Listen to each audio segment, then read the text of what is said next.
Les 10 guerres bizarres les plus marquantes.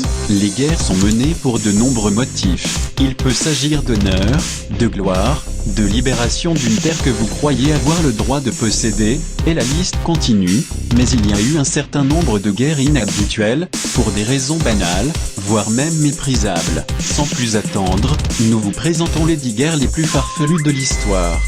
La guerre du Sceau en Chêne. En 1325, cette guerre a commencé, en raison d'une concurrence entre les villes indépendantes de Modena, et celle de Bologne, qui est devenue complètement hors de contrôle sur une chose peu fiable, un sceau en bois. Ces problèmes ont commencé quand un groupe de soldats de Modena a attaqué Bologne et a volé un grand sceau en bois. La descente fut un succès, mais Bologne, pour sécuriser à la fois son sceau et sa fierté, a déclaré la guerre à Modena. Cela a duré pendant 12 ans, sans que Bologne ne parvienne à récupérer son sceau. À ce jour, le sceau est encore conservé dans le clocher de Modena.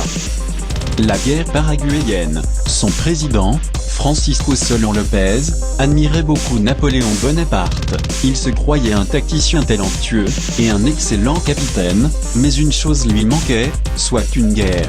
En 1864, pour résoudre ce problème, il a déclaré la guerre aux 3 voisins, l'Argentine, le Brésil et l'Uruguay. Le dénouement de la guerre, le Paraguay a été presque entièrement exterminé. Le nombre d'hommes morts pendant la guerre, de maladies, de privations et de batailles avec les armées ennemies. Cela fut sans doute l'une des guerres les plus inutiles de l'histoire, du fait que Lopez n'avait presque aucune raison valable pour déclarer la guerre à ses voisins les plus puissants. La guerre du chien vagabond. La Grèce et la Bulgarie n'étaient pas des amis en 1925. Ils se sont battus pendant la Première Guerre mondiale, et ces blessures n'ont pas encore guéri. En effet, les tensions étaient continuellement élevées le long de la frontière, particulièrement le long d'une zone appelée Petriche. Le 22 octobre 1925, ces tensions atteignaient un point critique, lorsqu'un soldat grec a poursuivi son chien de l'autre côté de la frontière bulgare, et que celui-ci a été abattu par un gardien bulgare. Le jour suivant, la Grèce a promis de se venger. Fidèle à sa parole, la Grèce a envahi Petriche. Peu après, les forces bulgares ont quitté la région, mais ont été stoppées par la Société des Nations, qui a donné l'ordre à la Grèce de quitter Petriche, et de rembourser à la Bulgarie des dommages-intérêts. 10 jours plus tard, la Grèce a retiré ses forces, et a payé 45 000 livres à la Bulgarie. La guerre d'Aroostook. Le conflit d'Aroostook était un affrontement militaire entre les États-Unis et la Grande-Bretagne, de l'autre côté de la frontière du Maine. Les Britanniques ont donc occupé la totalité de l'est du territoire du Maine, après la guerre de 1812, et malgré l'absence de troupes dans la région, celle-ci était toujours considérée comme un territoire britannique. Les bûcherons américains coupent le bois de chauffage dans la zone contestée au cours de l'hiver 1838, ce qui incite la colère de la Grande-Bretagne, qui déplace ses troupes dans la région. Les soldats américains se sont également déplacés, et la guerre semblait immédiate.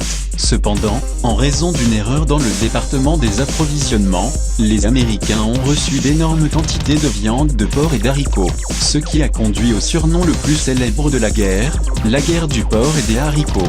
Durant près d'une année, les soldats britanniques et américains se sont attendus avant que leurs autorités ne parviennent finalement à un accord. La Grande-Bretagne a accepté de rendre l'Amérique à l'est du Maine, et en échange, les soldats américains ont fait marche arrière. La guerre d'Aroostook ne comportait pas de combats militaires, mais il y avait toujours des centaines de morts par suite de maladies et de blessures graves. La guerre du football. Quelques guerres commencent par une attaque surprise, et d'autres par un assassinat, mais cette guerre a commencé par un match de football en 1969, entre le Salvador et l'Honduras. La défaite du Salvador a fait monter les tensions, et la situation s'est aggravée jusqu'à ce que les forces salvadoriennes lancent une attaque contre le Honduras, le 14 juin. Surpris par cette violence soudaine, les États-Unis décident d'organiser un accord de cessez-le-feu, qui est entré en vigueur le 20 juin, 3 jours après les premiers coups de feu.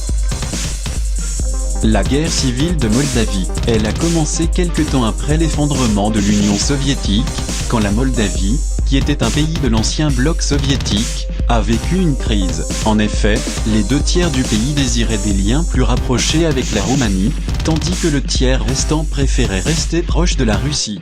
De ce fait, la guerre a commencé. Le plus étrange dans cette guerre, c'est que les soldats qui se battent entre eux durant la journée, se rassemblent fréquemment dans un lieu neutre la nuit pour se saouler. De plus, les soldats ont même fait des accords pour ne pas se tirer dessus, s'ils se voyaient au combat le lendemain. Et cela n'est pas arrivé une seule fois, presque toutes les nuits tout au long de la guerre. Un des soldats a écrit dans son journal, « La guerre ressemble à une fête burlesque, le jour nous tuons nos ennemis, et la nuit nous buvons avec eux. Quelle étrange guerre !» La guerre de l'émeut. Peut-être s'agit-il de la seule guerre officielle, où l'un des combattants n'était pas un être humain, mais plutôt un navire. Dans les années 1932, en Australie, le nombre d'émeutes augmentait de manière anormale, avec environ 20 000 émeutes qui parcouraient le désert australien, et causaient des désastres dans les cultures.